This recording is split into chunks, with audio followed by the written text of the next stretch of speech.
Kita tak tahu kekangan orang. Kadang-kadang orang tak ada internet, kadang-kadang mak ayah kerja shift malam kan. Macam mana nak bagi anak buat kerja? Jadi kita kena beri kelonggaran.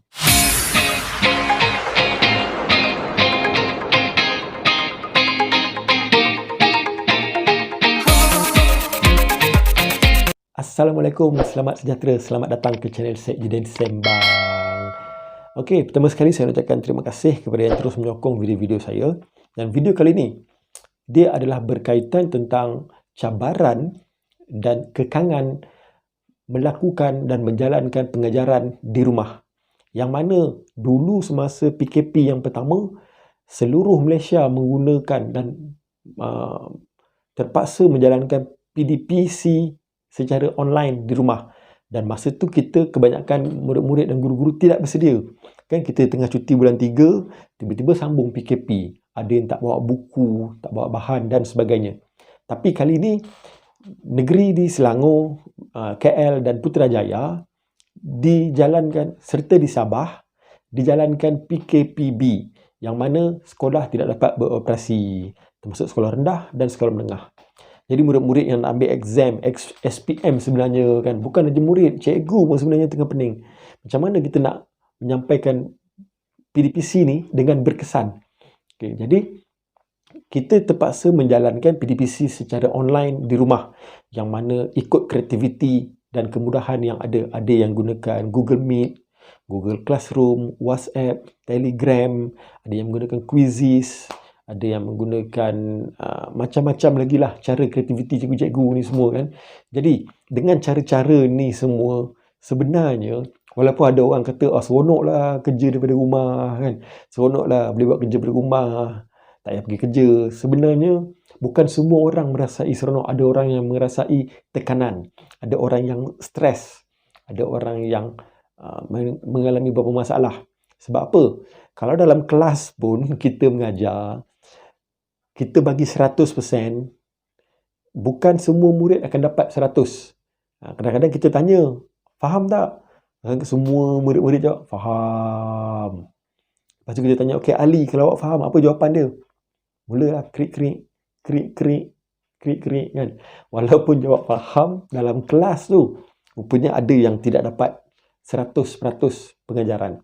Tapi, apa lagi kalau secara online, mesti ada kekangan-kekangan dia. Dan ini yang saya nak sembang dan bincang. Apa yang dihadapi oleh realitinya, cabaran-cabaran yang kita hadapi pengajaran di rumah oleh guru, pendidik, lecturer ataupun apa sebagainya, dan juga murid dan ibu bapa yang terlibat dalam PDPC di rumah. Yang pertama, kita ada cabaran dan kekangan dari segi alatan. Tidak semua orang ada laptop, tidak semua orang ada komputer, tidak semua orang ada handphone. Maksudnya di sini, bukan semua murid ada handphone sendiri, bukan semua rumah ada komputer ataupun ada laptop. Okey, kadang-kadang cikgu memang ada laptop lah, kena ada. Cikgu zaman sekarang kena ada laptop. Okey, jadi tapi murid-murid tak semua ada. Dan kadang-kadang benda ni jadi kekangan. Bila ibu bapa yang bekerja, contohnya kan, nak bagi anak gunakan phone, kena tunggu balik kerja. Dan kalau anak ada dua, Google Classroom dan Google Meet nak kena buat serentak contohnya. Jadi berlaku masalah kekangan alatan. Tak semua orang mampu, tak semua orang ada. Mungkinlah di bandar, mungkin ramai yang ada. Tapi di luar bandar ataupun di pedalaman sebenarnya tak ramai yang ada benda ni. Tak ada kemudahan seperti ini. Dan kalau ada pun dia mungkin terhad. Kalau ada satu laptop pun mungkin kalau nak kongsi adik-beradik, kalau mak ayah pun bekerja menggunakan laptop, dia menjadi satu kekangan, satu cabaran, satu halangan. Yang kedua, tidak semua rumah juga mempunyai internet. Tak semua rumah ada Unify, tak semua rumah ada Wi-Fi, dan tidak semua rumah ada internet yang cukup laju. Okay, contohnya di pedalaman, di luar bandar, mungkin ada limit. Dia tak berapa laju, dapat tapi tak berapa laju kan. Jadi mungkin juga ada ibu bapa yang menggunakan hotspot handphone sebagai sumber internet. Jadi bila dia kat rumah, bila nak buat, kena tunggu mak ayah balik kerja kan. Kadang-kadang mak ayah kerja shift malam baru balik, kadang-kadang kerja malam siang baru balik. Waktu itulah anak boleh pakai internet. Selain daripada waktu tu tak ada. Tapi siapa yang ada internet, dia satu kemudahan. Siapa yang tidak ada, dia adalah satu cabaran. Sebab itulah kekangan. Tidak ada. Tidak semuanya mampu ada benda tu. Cabaran dan kekangan yang ketiga adalah dari segi masa. Realitinya, kita tidak tahu cabaran dan kekangan kerja orang lain. Ada parent yang bekerja sebagai frontliner. Doktor, nurse, askar, polis, kan. Ada parent yang bekerja shift malam. Ada parent yang bekerja kadang-kadang straight 3 hari. Jadi kekangan untuk melihat ataupun membantu anak di rumah ni memang sangat terhad. Kena tunggu dia habis shift.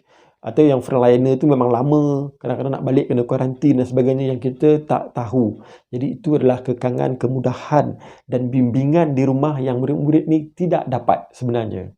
Yang keempat, bagi guru-guru ataupun kanak-kanak ataupun murid-murid yang dewasa, gangguan anak dan adik di rumah. Yang ni pun betul. Saya tengah rekod ni pun anak saya kat luar tengah bising-bising, kan. Kadang-kadang kita nak bekerja, buka laptop, anak datang, nak tengok kartun, nak tengok ni. Kita pegang phone, nak semak kerja, nak bagi kerja, anak nak tengok phone. Jadi, kita nak buat bila? Tunggu waktu anak tidur, tunggu waktu anak makan atau sebagainya. Itulah waktu kita curi-curi waktu nak buat. Itulah realitinya. Mungkin ada orang ada anak yang dah besar, yang dah memahami, itu tidak menjadi gangguan. Tapi yang ada anak-anak kecil ni, itu memang mengganggu sebenarnya. Dan yang ada adik kecil, kadang-kadang abang tengah nak online, tengah nak buat kerja gunakan laptop, gunakan handphone, tiba-tiba adik datang kacau. Itu sebenarnya juga memberikan gangguan kepada murid dan guru yang bekerja dan belajar dari rumah. Gangguan persekitaran yang tidak kondusif. Seperti mana kalau kita belajar dekat sekolah, kita memang duduk dalam kelas, kita memang fokus dengan cikgu. Depan-depan, kan, berdepan dengan cikgu. Kita nampak tengok cikgu, kita dapat dengar direct. Tapi secara online mungkin gangguan tu terhad. Dia tak kondusif. Mungkin video ataupun cara cikgu tu post hanya 10 minit. Kan? Dan respon daripada guru dan murid tu juga terhad. Mungkin murid tu nak tanya banyak, tapi mungkin dia boleh tanya sikit saja. Dan respon persekitaran tak kondusif ni maksud saya mungkin kalau rumah murid tu tidak ada bilik study. Mungkin study di ruang tamu, ada gangguan TV, gangguan adik-beradik yang saya cakap tadi, kan, ada gangguan bunyi bising dan sebagainya. Itu mengganggu. Dia tidak kondusif seperti mana di sekolah. Kadang-kadang ada yang terpaksa belajar di dapur, ada yang terpaksa belajar dalam bilik main. Macam-macam lah suasana di rumah orang, setiap orang berbeza, tak sama. Tapi siapa yang ada bilik study, gunakan sebaik-baiknya. Itu adalah satu kelebihan untuk anda. Tetapi dalam banyak-banyak kekurangan dan kekangan ni, dia ada satu kelebihan yang saya rasa inilah waktunya untuk ibu bapa melihat sendiri tahap sebenar anak tu, tahap penguasaan anak tu dengan realitinya. Kadang-kadang di sekolah, kita rasa anak kita dah belajar satu benda yang sangat banyak. Anak kita dah faham sangat banyak. Tapi waktu PKPB ataupun PKP belajar daripada rumah ni, secara tak langsung sebenarnya, ibu bapa pun take note dengan kerja anak. Ibu bapa pun belajar dengan kerja anak. Ibu bapa pun pantau kerja anak. Jadi, ibu bapa sendiri dapat tahu, oh, anak aku rupanya sifir 7, 8 tak hafal. Oh, anak aku rupanya bahasa Melayu masih lemah karangan. Okey, anak aku rupanya masih lemah bahasa Inggeris. Anak aku rupanya sains masih lemah tajuk sistem suria, contoh, kan. Jadi itu kelebihan.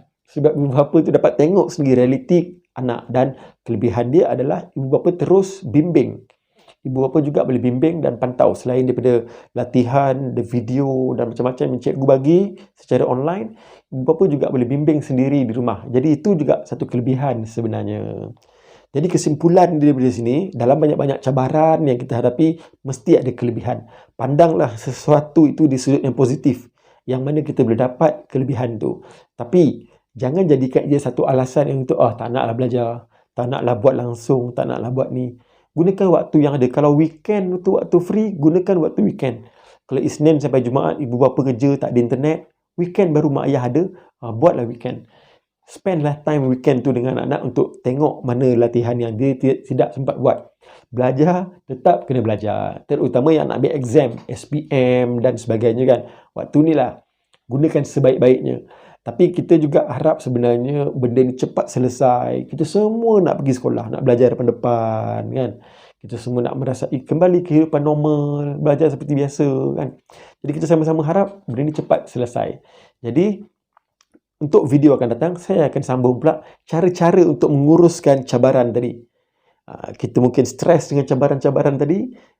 Video akan datang, saya akan sharekan cara-cara nak menguruskan kekangan dan masalah tadi. Jadi dengan ini saya harap semoga bermanfaat. Semoga kita semua menghadapi benda ni sebagai satu cabaran, tapi kita pandanglah dari sudut yang positif. Jadi jangan stres-stres. Nak hilangkan stres, like, share dan subscribe video saya. Terima kasih kerana menonton. Kita jumpa lagi. Assalamualaikum. Bye-bye.